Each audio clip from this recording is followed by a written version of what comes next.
Hi everyone, welcome to Infocraft. Today we are talking about the Conan story, The Man-Eaters of Zamboula. Man-Eaters of Zamboula, also known as Shadows in Zamboula, is a Conan the Barbarian story, written by Robert E. Howard, first published in November 1935.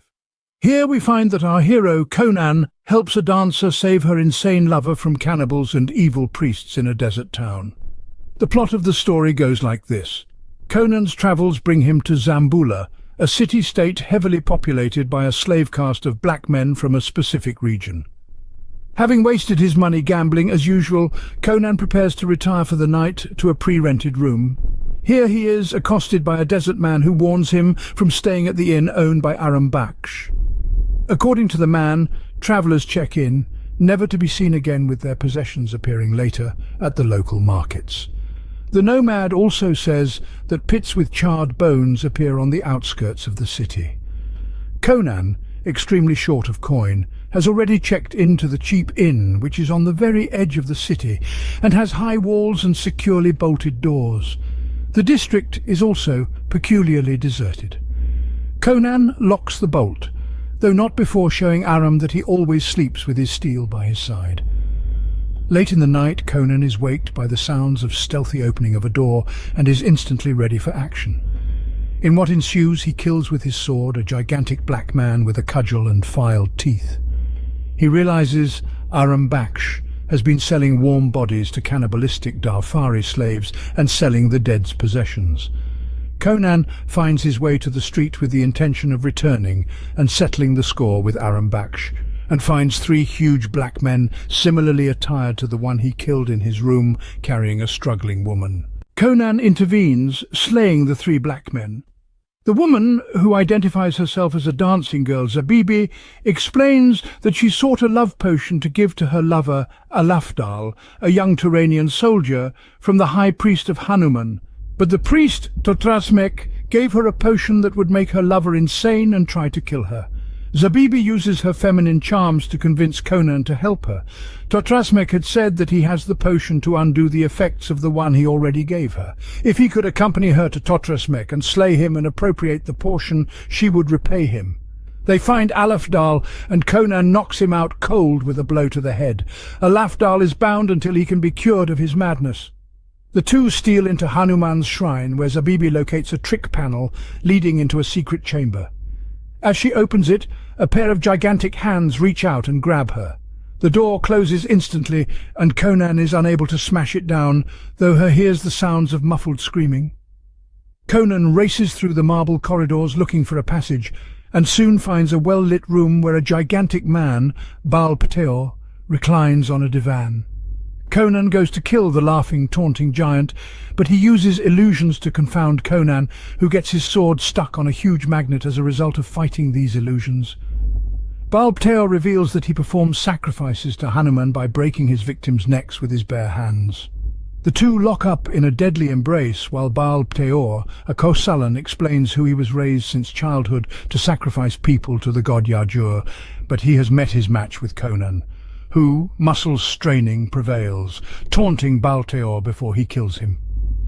Conan recovers his sword and continues on his way, following the screams. Meanwhile, Zabibi comes face to face with Totrasmek. Their conversation reveals that it was not a love potion that she originally sought, but a sleep potion with which she intended to use to steal a stolen ring he possessed and return it to the Queen of Ophir. The ring itself contains the magical star of Kerala, which could be used to enslave any member of the opposite sex. He offers her the antidote to Alafdal's madness, but it is merely a ruse to get her in position to drop 4 clay jars each containing a cobra around her. Magical music plays as the cobras strike at her, and Totrasmek laughingly has her dance the dance of the cobras. The cobra's fangs strike closer and closer until the music stops, and Totrasmek falls forward, dead, with Conan wiping his blade. Zabibi looks desperately for the ring, but to no avail. She takes the magical antidote, and they return to Alafdal and force the potion down his throat. Zabibi then reveals that Alafdal is really Junga Khan, the satrap of Zamboula, and that she is Nafertari, his mistress, and that they needed to go incognito because if the citizenry found out that their leader had gone mad, there would be a revolt. She offers to have Conan made captain of the guard and gives him a sack of gold and orders to come to the palace tomorrow to begin a full search of the temple to find the Star of Kerala. Before Conan goes on his way, he has unfinished business to settle with Aram Baksh. He returns to the inn. He finds a group of cannibals lamenting the loss of their brothers and the fact they will go hungry today. Conan tells them that Aram Baksh has a new victim ready. He goes into the inn, manhandles Aram Baksh, cuts off his beard so that he wouldn't be recognized, and thrusts him out of doors to the waiting cannibals. Then he quickly takes his leave of the city, fingering the Star of Kerala, which he recognized along with Jungir Khan and Nafatari the moment he saw them, and stole off Jungir's finger when he tied him up earlier that evening. Man-Eaters of Zamboula stands out as the best, most quintessential Conan story because Howard carefully and lovingly crammed every possibly cliché and trope into the story that he possibly could. Perhaps he might have tried to fit in a sorcerer, but Totrasmek manages to pull off acts of magic in addition to his role as a priest, so he fills that role. While Baal Teor may not technically be a monster, he does serve in that role to challenge Conan, and Conan must also contend with marauding cannibals in the streets of Zamboula.